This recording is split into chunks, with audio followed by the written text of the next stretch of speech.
बिस्मिल्लाहिर्रहमानिर्रहीम। तो दोस्तों, आज हम बात करेंगे एक्सेल के अंदर एडवांस फिल्टर का यूज़ किस तरीके से किया जाता है।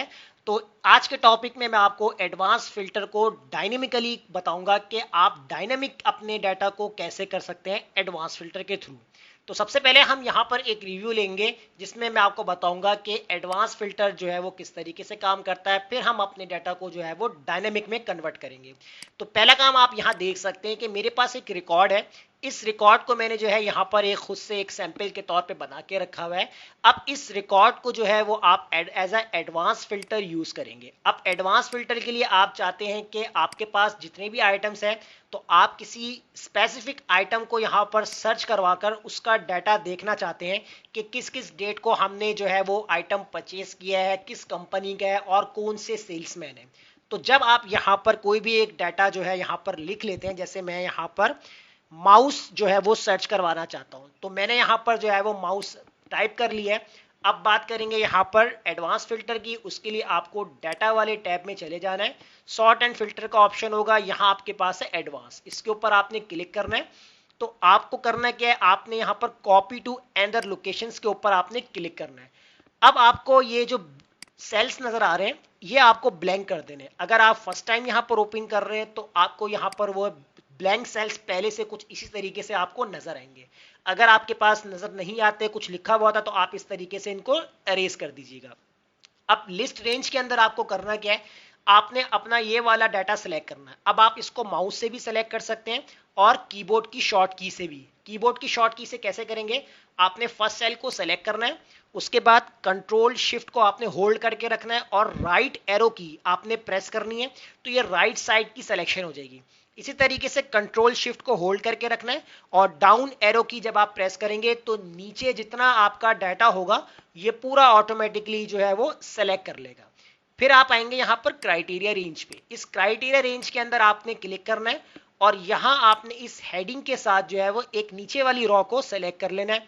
फिर आप आएंगे कॉपी टू पे। कॉपी टू पे आपने जो है वो ये वाली हेडिंग से इनको आपने सेलेक्ट करना है और उसके बाद आप यहां पर कर देंगे ओके। तो जैसे आप ओके करने के बाद आप देखेंगे कि आपने यहां पर माउस का डाटा आपको यहां पर सर्च करना था, तो देखें इसने पूरा माउस का डाटा आपको यहां पर निकाल के दे दिया। अब इसी तरीके से अगर आप दोबारा से यहां पर सर्च करवाते हैं कि जैसे मुझे यूएसबी का डाटा फाइंड करना है, तो मैंने जब एंटर किया तो नीचे देखें मेरे टेबल पे कोई फर्क नहीं पड़ा। उसकी वजह यह है कि अभी आप सिंपली यहां पर एडवांस फिल्टर को यूज कर रहे हैं, आपने अभी डायनेमिक में कन्वर्ट नहीं किया। तो अगर आप यहां पर सिंपल एडवांस अप्लाई करते हैं तो आपको बार बार इस फंक्शन को यूज करना होगा। कॉपी टू पे चेक लगाकर आप इसको ओके करेंगे तो देखें आपके पास अब आपका यूएसबी का डाटा जो है वो आपको यहां पर शो करवा रहा है। लेकिन ये तो सिंपल हो गया कि एडवांस फिल्टर का यूज क्या है। अब हम बात करेंगे यहां पर डायनेमिकली, यानी कि आपका डायनेमिक जो एडवांस फिल्टर होता है वो कैसे और क्या काम करता है। अब देखें मेरे पास जो यहाँ आपको डाटा जो नजर आ रहा है, ये डाटा हमारे पास जो इसकी लास्ट एंट्री है वो है 19 अप्रैल 2019 और नेम है 34, एक सैंपल के तौर पे लिखा हुआ है। यूएसबी जो हमारा आइटम है और कंपनी कौन सी है, डेल कंपनी का है। अब जो आपका डायनेमिकली डाटा होता है, अगर आप नेक्स्ट वीक या नेक्स्ट डे अगर आप कोई एंट्री करते हैं, एक या दो या तीन या चार या 10 एंट्री करते हैं, तो वो उस एंट्री को भी जो है आपके फिल्टर के अंदर ऐड कर लेता है। तो वो कैसे होगा, अभी देखिए सिंपली जो आपका एडवांस फिल्टर था वो इसी डाटा के ऊपर काम कर रहा था। हम क्या करते हैं, सबसे पहले अपने इस पूरे डाटा को कंट्रोल ए के साथ सेलेक्ट करते हैं और यहां हम जाएंगे इंसर्ट पे। इधर आपके पास टेबल का ऑप्शन है, इसके ऊपर आपने क्लिक करना है। माय टेबल है सेटर पे चेक लगाकर आपने इसको कर देना है ओके। तो ये आपका डाटा जो है वो टेबल के अंदर कन्वर्ट हो जाएगा। फिर नेक्स्ट स्टेप आपको इसके अंदर क्या करना है, आप जाएंगे व्यू में और यहां पर आप एक छोटा सा एक मैक्रो आपने रिकॉर्ड करना है। अब इस मैक्रो को बहुत सिंपल से आपको अप्लाई करना है, कोई मुश्किल नहीं है, आप देख लीजिएगा स्टेप बाय स्टेप। तो यहां आपने रिकॉर्ड मैक्रो पे क्लिक करना है और यहां पर आपको मैक्रो का कोई भी एक नाम देना है। मैं यहां पर XYZ, तो कोई भी आप नाम दे सकते हैं, मैंने फिलहाल XYZ रख दिया यहां पर और इसको हम कर देंगे ओके। जैसे ही ओके करेंगे तो आपकी रिकॉर्डिंग जो है वो स्टार्ट हो गई है। अब आपको करना क्या है, इसके अंदर आपको दोबारा से डाटा में जाना है और यहां पर आपको दोबारा से एडवांस्ड वाले ऑप्शंस पे क्लिक करना है। कॉपी टू पे आपने चेक लगाना है। उसके बाद जो कुछ यहां पर आपके सेल्स में लिखा हुआ है इसको आप एक बार डिलीट कर दीजिएगा, इस तरीके से ब्लैंक कर दीजिएगा।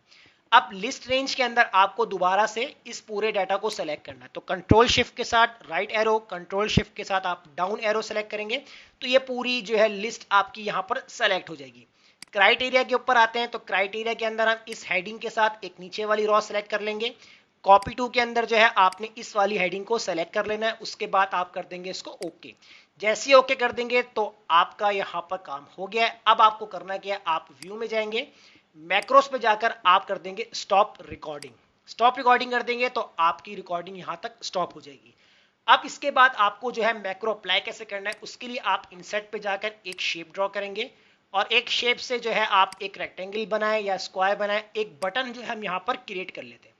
तो एक बटन हम यहाँ पर क्रिएट करेंगे और राइट क्लिक करके हम यहाँ पर एडिट टेक्स्ट पे जाएंगे और कोई भी एक हम नाम देते हैं। जैसे मैंने यहाँ पर अपडेट यहाँ पर नाम सेलेक्ट कर लिया है। अलाइनमेंट हम यहाँ पर सेंट्राइज कर देंगे, बोल्ड कर देंगे और साइज हम थोड़ा सा इंक्रीज कर देंगे और एक बार हम यहाँ पर बाहर क्लिक कर देंगे। अब इसको यूज कैसे करना है इसके ऊपर हम बात करते हैं। अब आपने क्या करना है, इस बटन के ऊपर राइट क्लिक करना है और यहाँ आपको नजर आएगा असाइन मैक्रो, इसके ऊपर आप क्लिक करेंगे।